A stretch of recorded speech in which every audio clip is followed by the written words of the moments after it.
Good morning my dear students. मैं कुंदन सिंह आज आपका फर्स्ट टॉपिक मैथ्स का स्टार्ट करने जा रहा हूं।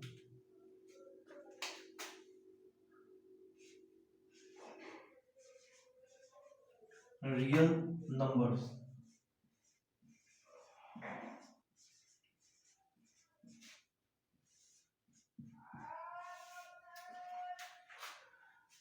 सीबीएसई बोर्ड के अनुसार से अगर देखा जाए इस चैप्टर का बोर्ड में जो मार्क्स कैरी करता है वो 3 मार्क्स टू 5 मार्क्स कैरी करता है।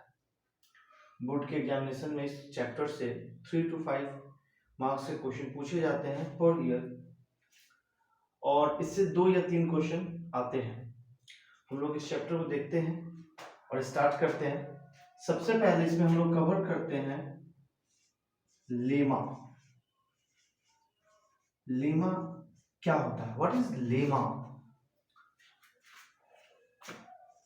और lemma is a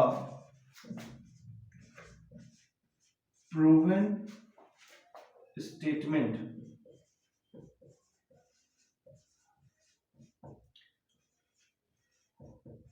which is used to prove other statements.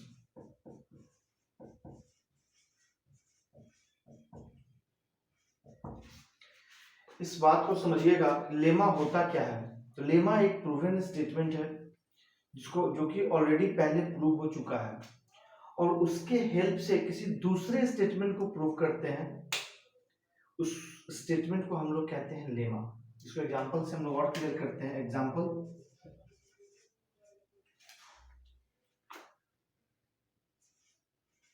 The sum of all angles of a triangle is 180 degree. ये जो आपको दिया हुआ है कि statement the sum of all angle of a triangle is 180 degree, इसको हम लोग अपने previous classes earlier classes class 9 में क्लास 8 में हम लोगों ने इस थ्योरम को प्रूव किया है। ये एक स्टेटमेंट है जिसको हम लोग ऑलरेडी प्रूव कर चुके हैं। इस थ्योरम की हेल्प से किसी दूसरे स्टेटमेंट को अगर हम प्रूव करते हैं तो वे हमारा कहलाता है लेमा। ठीक है, जैसे देखिए हम लोग इस थ्योरम के स्टेटमेंट की हेल्प से किसी दूसरे स्टेटमेंट को प्रूव जब करेंगे तो ये स्टेटमेंट जो है वो मेरा कहलाएगा लेमा। जैसे the sum of all angles of a quadrilateral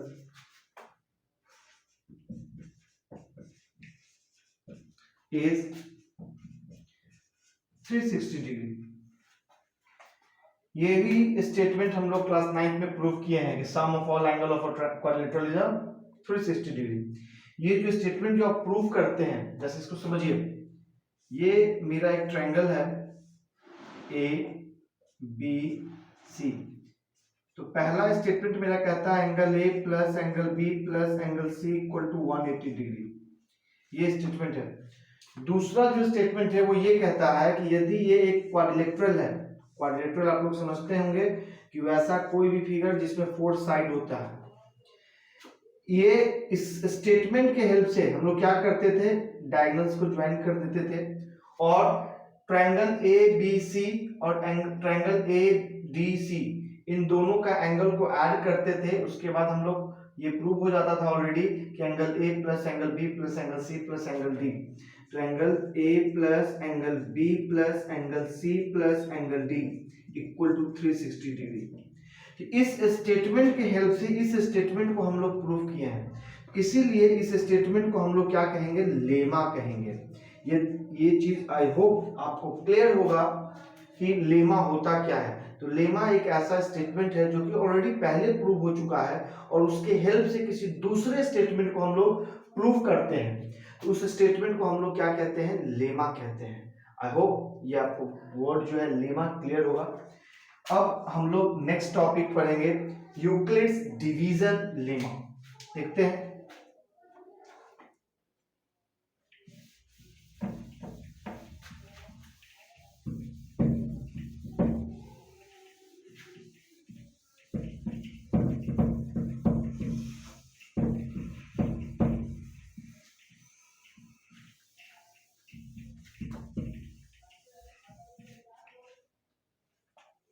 देखिए बच्चों, आइए देखा जाए। देखिए, ऐसे बहुत सारे स्टूडेंट होते हैं जो कि इस टॉपिक को पढ़ लेते हैं, इस टॉपिक को कंप्लीट करते हैं, but they are not still aware to tell you about lemma. Lemma क्या होता है? तो आई होप आपको ये वर्ड लेमा क्लियर हो गया है। नेक्स्ट टॉपिक जो हम लोग कवर करते हैं इसमें वो है हमारा यूक्लिड्स डिवीजन लेमा। क्या है? Euclid's division lemma. Next word क्या है आपका? Euclid's division lemma. देखते हैं हम लोग इस वर्ड को, यूक्लिड्स डिवीजन लेमा क्या होता है। नेक्स्ट टॉपिक हम लोग कवर करते हैं।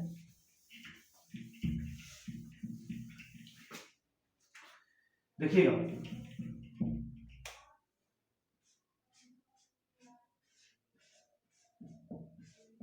यूक्लिड्स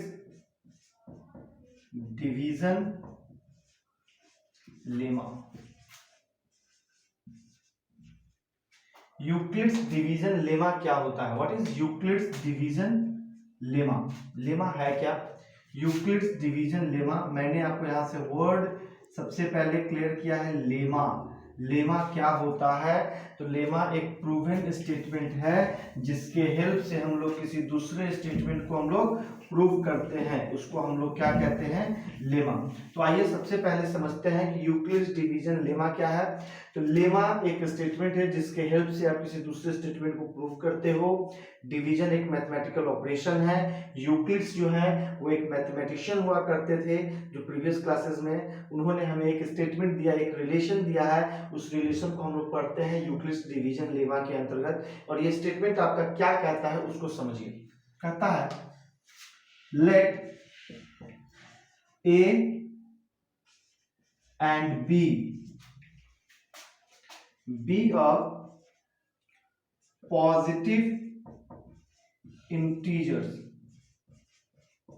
A और B कोई दो पॉजिटिव इंटीजर्स हैं। When A is divided by B, when A is divided by B, there exists a unique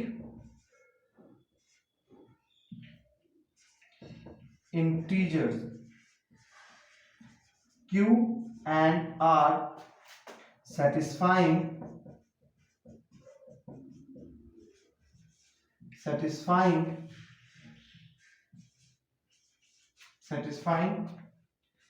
the relation A equal to BQ plus R, where R is greater than or equal to 0 but less than B। समझिएगा कि statement क्या कह रहा है, इसको मैं और explain करता हूं। इस स्टेटमेंट को आप लोग प्रीवियस क्लासेस में पढ़ चुके हैं, मैं आपको दिखाता हूं कैसे। यदि कह रहा है कि कोई दो पॉजिटिव इंटीजर्स हैं ए और बी कोई दो पॉजिटिव इंटीजर्स हैं और ए जो है बी से ग्रेटर है, ए जो है वो बी से ग्रेटर है। जब ए को बी से डिवाइड करते हैं तो there exist two unique integers, ठीक है, जो कि इस रिलेशन को क्या करेंगे? सेटिस्फाई करेगा। लेट, हम लोग उसके एग्जांपल से समझते हैं और आपको क्लियर होगा। लेट, अगर हम लोग a इक्वल टू मान लेते हैं 50 और b इक्वल टू हम लोग मान लेते हैं 6। क्वेश्चन को समझिएगा।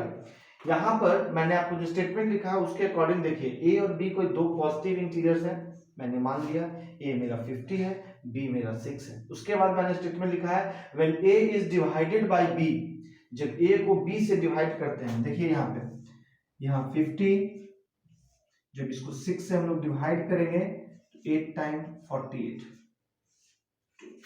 कह रहा है when a is divided by b, देखिए a इक्वल टू यानी 50 इक्वल टू b जिससे आप डिवाइड कर रहे हैं, b आपका क्या है? 6 है, तो 6 इंटू क्वोशेंट क्या है? हुआ है 8 प्लस रिमाइंडर कितना है? 2। देखिए इस इक्वेशन को आप देखिएगा तो ये इक्वेशन जो है आपका सेटिस्फाई कर रहा है a equal to B Q plus R, जहां पर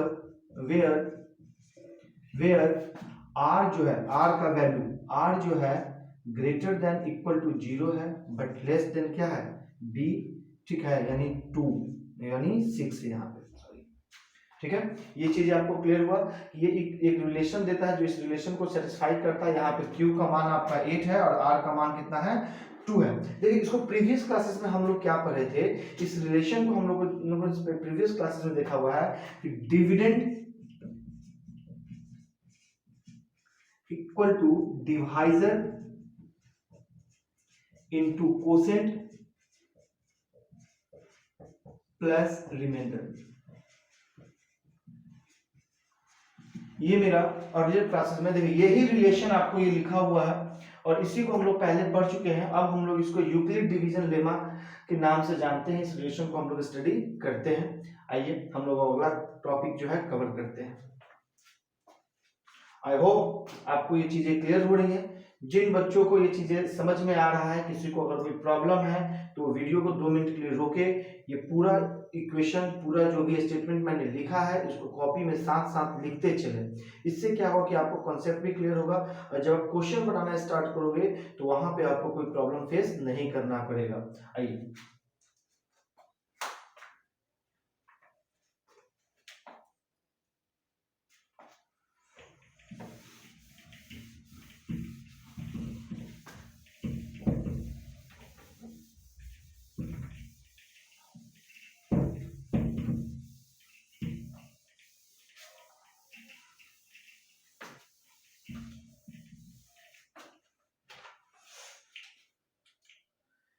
देखिएगा,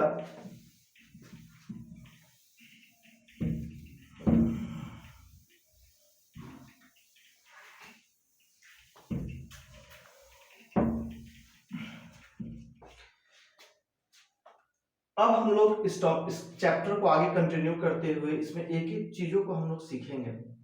हम लोग को जरूरी है सीखना, क्योंकि क्वेश्चन क्लियर होना बहुत जरूरी होता है। जब आपका कॉन्सेप्ट क्लियर होगा, जब क्वेश्चन तभी आपसे सॉल्व होगा, आपको प्रॉब्लम फेस नहीं करना पड़ेगा जब आप एक एक कॉन्सेप्ट क्लियर करके रखोगे।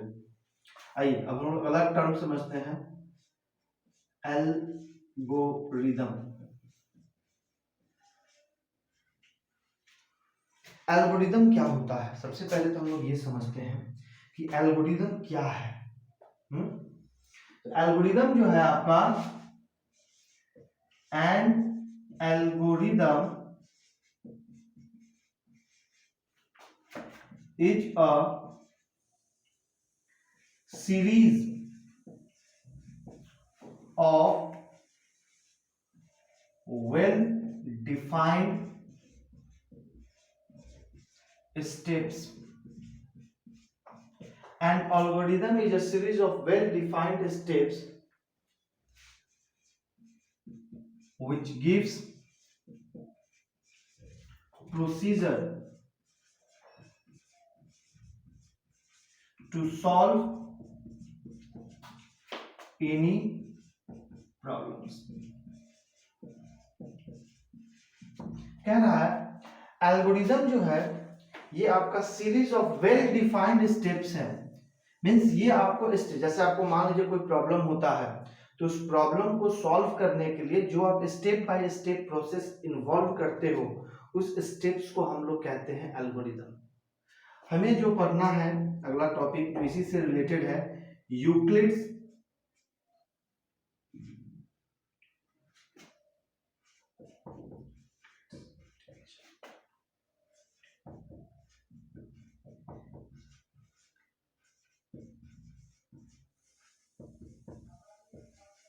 देखिए मैं आपको एक एक वर्ड इसलिए एक्सप्लेन कर रहा हूं क्योंकि आपको आगे कोई प्रॉब्लम ना हो।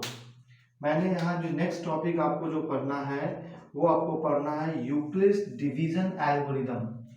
आपको जो टॉपिक पढ़ना है यूक्लिड्स डिवीजन एल्गोरिदम। बच्चों इस टॉपिक से क्वेश्चन जो है बोर्ड में 100% पूछा जाता है, 100% आपको क्वेश्चन आएगा। जो चीजें यहाँ पर मैं आपको सिखाने जा रहा हूँ, इन चीजों को ध्यान से देखिएगा और समझने का कोशिश कीजिए कि यूक्लिड्स डिवीजन एल्गोरिदम क्या है। तो यूक्लिड्स डिवीजन एल्गोरिदम जो है ये आपका सीरीज ऑफ स्टेप्स इन्वॉल्व है डिवीजन प्रोसेस में, जिसके हेल्प से आप HCF कैलकुलेट करते हो किसी भी दो नंबर का। by Euclid's division algorithm we calculate the HCF of any two given number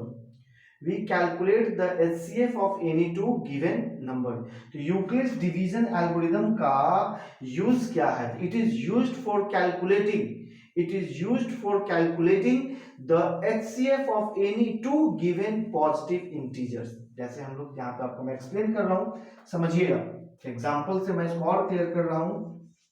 example, अगर आपका a इक्वल टू अगर दिया हुआ है 160 सपोज और b इक्वल टू दिया हुआ है 30 और आपसे कहा गया calculate the HCF of a and b। आपको कैलकुलेट करना है HCF a और b का 160 और 30 का HCF आपको कैलकुलेट करना है। तो हम लोग देखिए HCF निकालने के लिए प्रीवियस क्लासेस में हम लोगों ने पढ़ रखा है कि किसी भी दो नंबर को प्राइम फैक्टराइजेशन मेथड से भी हम लोग कैलकुलेट करते हैं जूनियर क्लासेस में, बट यहाँ पर हम लोग एल्गोरिदम मेथड से, मतलब कि वेल डिफाइंड प्रोसेस जो भी स्टेप्स इन्वॉल्व होंगे इस हेल्प से हम लोग कैलकुलेट करेंगे। जैसे देखिए यहाँ पर मैं क्या लिख सकता हूँ 160, यहाँ रफ वर्क आप लोग कर लीजिएगा एक साइड। जब आप 160 को 30 से डिवाइड करोगे तो 5 150, यहाँ पे रिमाइंडर बचा 10, रिमाइंडर कितना बचा 10। तो जैसे देखो फर्स्ट स्टेप मैंने क्या किया कि जैसे यूक्लिड्स डिवीजन लेमा के हेल्प से हम लोग यहाँ से क्या लिख सकते हैं 160 is equal to 30 into 5 plus 10, ठीक है। वेयर यहाँ साइड में आप लोग लिखते चलिएगा क्योंकि स्टेटमेंट क्लियर होगा। Where 10 is greater than equal to 0 but less than 30। देखिए आपको क्या करना है कि रिमाइंडर पार्ट जो है यूक्लिड डिवीजन लेमा जो आपका होता था a equal to B Q plus r, remainder आपको 0 करना है। जब तक ये 0 नहीं आता है कंटिन्यूअस हम लोग डिवीजन करेंगे। जैसे देखिए यहाँ पे रिमाइंडर 10 बच गया है, अभी ये 0 नहीं हुआ है। फिर अगेन हम लोग जो डिवाइजर था उसको डिवाइड करेंगे किससे, रिमाइंडर से, यानी 30 यहाँ पे लिए तो 3 टाइम्स 30 कितना आया रिमाइंडर 0। तो अगेन हम लोग यहां से 30 इज इक्वल टू लिख सकते हैं 10 इंटू 3 प्लस 0। यहां देखिए रिमाइंडर, यहाँ पर रिमाइंडर आपका क्या आ गया है, यहाँ पर रिमाइंडर आपका क्या आया है 0। जब रिमाइंडर आपका 0 आ जाएगा तो जो डिवाइजर होता है, डिवाइजर जो होता है वो आपका क्या कहलाएगा, जिस स्टेप्स में आपका रिमाइंडर 0 आ जाएगा उस स्टेप्स का डिवाइजर आपका HCF कहलाएगा। देयरफॉर HCF ऑफ 160 और 30 इज इक्वल टू हम लोग लिख सकते हैं 10, ठीक है। अब एक बात यहाँ पे और आप लोगों को क्लियर कर देता हूं मैं। जैसे HCF है इसको पढ़िएगा हाईएस्ट कॉमन फैक्टर। बाबू दो वर्ड होता है, एक फैक्टर HCF होता है और एक LCM होता है। जब आप इसको पढ़ते हैं तो HCF को आप लोग पढ़ते हैं हाईएस्ट कॉमन फैक्टर और LCM को पढ़ते हैं lowest common multiple. Highest common factor, factor में और मल्टीपल में डिफरेंस होता है। फैक्टर उस नंबर को कहते हैं जिससे कोई नंबर डिवाइड हो।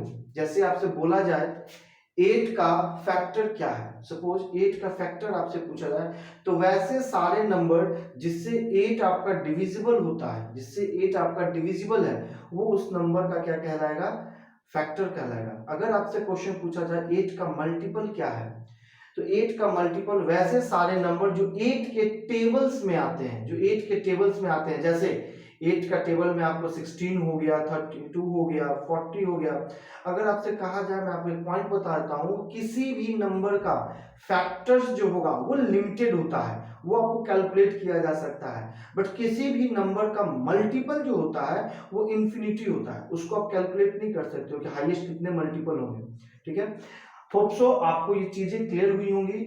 आपको मैंने आज क्या क्या क्लियर किया है, लेमा क्लियर किया है सबसे पहले, यूक्लिड्स डिवीजन लेमा क्लियर किया है, एल्गोरिदम बताया है, और आपको जो है मैंने आज बताया है कि यूक्लिड्स डिवीजन एल्गोरिदम क्या है। फिर से मैं आपको एक बात बता देता हूं कि अगर आपसे क्वेश्चन में पूछा जाए कि आप यूक्लिड्स डिवीजन एल्गोरिदम का यूज क्या करते हैं, तो Euclid's division algorithm is used for calculating the HCF of any two positive integer. इसका यूज क्या है, तो किसी भी दो पॉजिटिव इंटीजर को का एचसीएफ निकालने में यूज इसका होता है। अगर आपसे पूछा जाए यूक्लिड्स डिवीजन लेमा का क्या यूज है, देखिए बहुत सारे बच्चे ऐसे भी होते हैं जो टॉपिक पढ़ लेते हैं बट उनको ये क्लियर नहीं रहता है कि लेमा का यूज कहाँ होगा और यूक्लिड्स डिवीजन एल्गोरिदम का यूज कहाँ होगा। तो यूक्लिड्स डिवीजन लेमा का यूज जो होता है वो किसी स्टेटमेंट को प्रूफ करने के लिए होता है, किसी स्टेटमेंट को प्रूफ करने के लिए होता है by the help of another statement. ठीक है, आई होप आपको ये वीडियो अच्छा लगे और इस वीडियो के द्वारा जो भी मैंने बातें आपको सिखाने का कोशिश किया है उसको आप लोग ध्यान से देखें। अगर किसी स्टूडेंट्स को प्रॉब्लम होता है तो वो मुझे इस नंबर पे, मेरे नंबर पे कांटेक्ट कर सकता है और मुझे मेरे कमेंट बॉक्स में रिप्लाई कर सकता है। Thank you.